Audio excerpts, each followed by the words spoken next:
biggest secret to negotiating and communication, let's not even say negotiate, let's just say communication, is listening.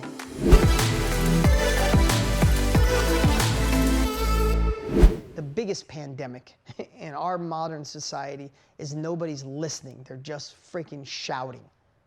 They're not hearing what other people have to say. They're not hearing other people's worries. They're not hearing other people's fears. They're not hearing about other people's past. They're just shouting. So you want to learn to communicate, hear, and hear with not just your brain, hear with your heart. Let what people are saying sink in. So back to this boardroom analogy, but I've won so many of these, won, negotiated, communicated well. I will set that question in the beginning if they're not already saying it. And when I listen, if it's all realistic expectations, each person is telling you what they need. Bob needs significance.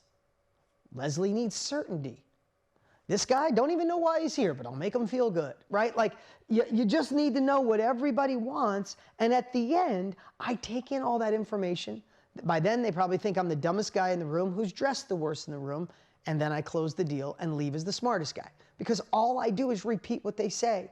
Bob, listen, I've been hearing you. I want to make this deal happen too, and I know you want certainty, but Does that sound good? Would that be a match? Oh, great.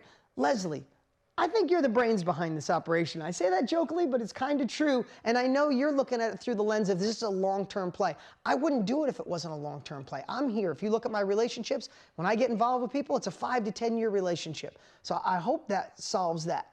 And then I go through the room and say, hey, so here's what I propose. I heard all of you guys. This is what I'm thinking. And I share. And it's always like, oh yeah, that makes sense. Did you know there was a Harvard study?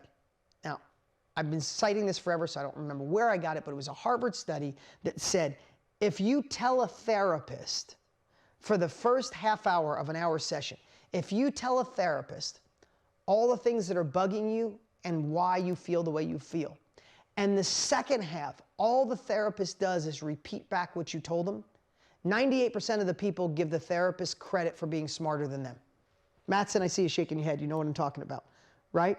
It's like you say, my dad never gave me the love that I think I deserved, and it kind of messes with me when it comes in my, love life.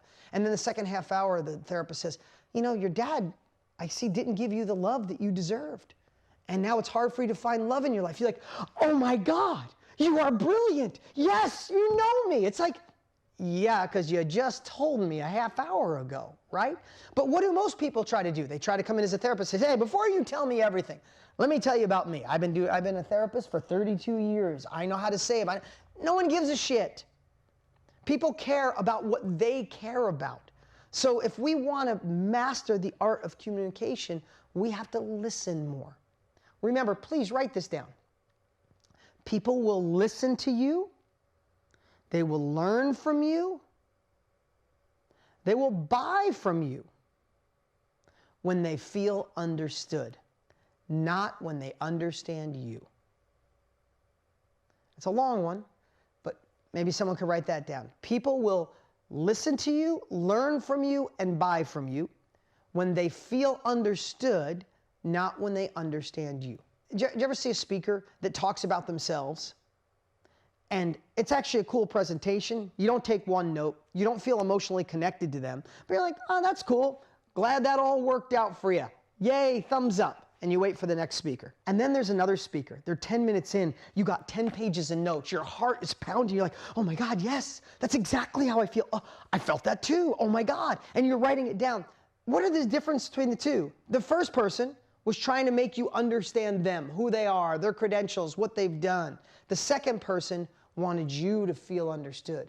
I've been where you are. I know what it feels like. I felt like an imposter. I was in a relationship with no love. I forgot what it's like to have self-love. I lost myself being a mom, being a wife, being a businesswoman. I forgot who I was. I know those feelings. The lonely nights with a glass of wine and a book and crying, not knowing where to go. I've been there. But I also know how to get out of it. And all of a sudden, you're like, oh my God, that was me. I remember the glass of wine. And you're living this experience compared to someone saying, I'm a doctor. I've been doing this for 42 years. Let me crush that depression. It's like, cool, thanks, right? So what am I pounding in here? Why do I win those negotiations? Not because I'm the smoothest talker, dressed the nice, or the loudest in the room, because usually I'm the best listener in the room.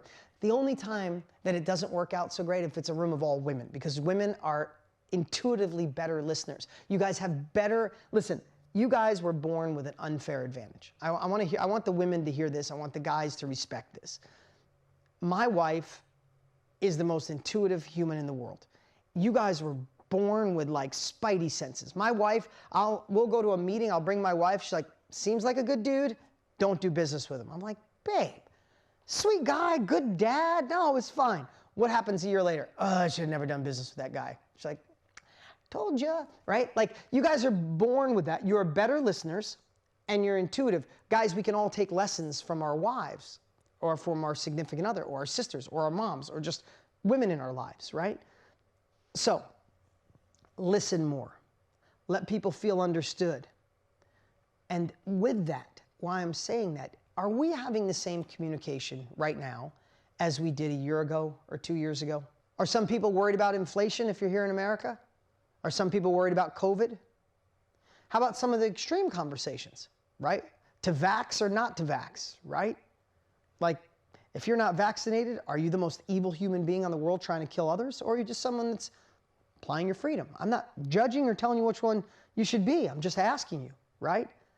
Some people, you are an absolute horrific human being if you're not vaccinated wearing a mask. To someone else, if you are, then you're sheep. You're modeling what everybody else does. I'm not saying which one's right, but am I right about those conversations? My mom, I love my mom more than ever. She is triple vaxxed, wear a mask. If I'm not, I just happen to live in a state where no one cares. We never shut down here in Arizona. We never put seats further away. No one ever wore masks. Like, it's just a different place. When I jump on a plane and have to go someplace else and I land, it's like a culture shock. And I know if I walk out of and I forget to put a mask on, people are looking at me like, that horrible bastard. I just forgot because I live in a different space, and vice versa, right? Literally, if you're out to dinner here in Arizona and there's a table of people with a mask on, not judging. I just hear other tables go, California people are visiting. Like, it's just different, right? It's just different. But why I'm saying this is people have the right to their own opinions. But if we don't listen, if we don't understand, if we don't look through their lens, if we don't understand their fears, if we don't understand their goals and desires, then we will not communicate effectively in this new world. Can we agree this is a new world? Can we agree the world is not going back to the way it was? And there's been shifts throughout human history. There's always shifts. This is a shift. This is surely a shift. So if we want to thrive, if we want to impact those we love, if we want our businesses to thrive, we better change our communication style. We better start listening. You better put the glasses on of what people on the complete opposite end of the spectrum are thinking. How do we kill separation? Better communication. How do we come back together as a nation, as a world? Better communication. How do you sell more, impact more, increase the sales in your business? Communication. How do you bond with your significant other better? What's up, what's up? Hey, don't forget to look at the action steps we've posted below. They are the perfect way to take your success, abundance in this crazy world to a whole nother level.